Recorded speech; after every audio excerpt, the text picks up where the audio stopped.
I finished an audiobook, so it's time for Audio Pick and Play, a series where I go over spoiler free thoughts on the audio I finished and we talk about the next one. Let's go.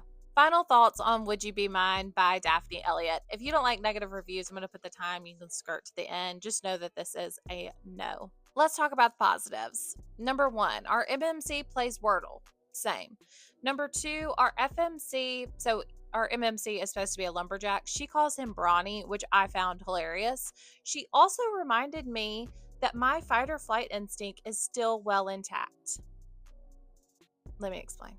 Even in fictional men, there's a fine line between grumpy and creepy, and our MMC, he stands on both sides of it.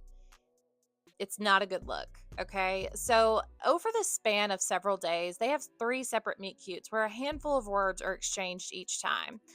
At one point, he walks in her birthday suit, and instead of averting his eyes, because you're in his POV, the author doesn't even put that, he can't look away.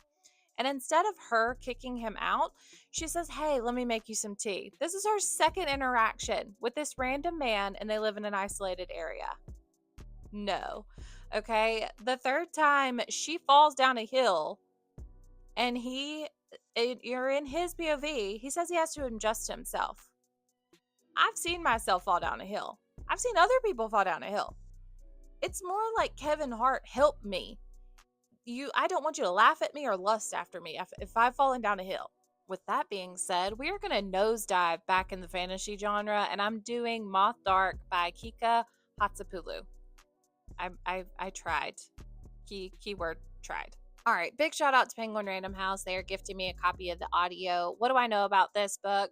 This book is set in the future, so it's our world, and our FMC, Saskia, 6 years prior, her world and the dark collide. And it's these pockets of dark. And basically, it's kind of like this other dimension. This deals with like time travel, and I'm very curious, but she was not terrified by the dark. Evidently, monsters come out of the dark.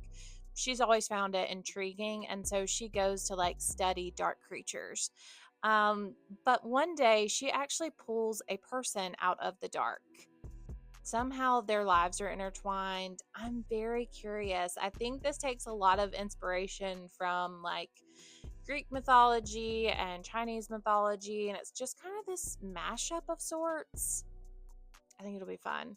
We need something that's just kind of eerie and mystical and mythical. And my friend Jess has been on me about listening to this. So this one's for you, Jess.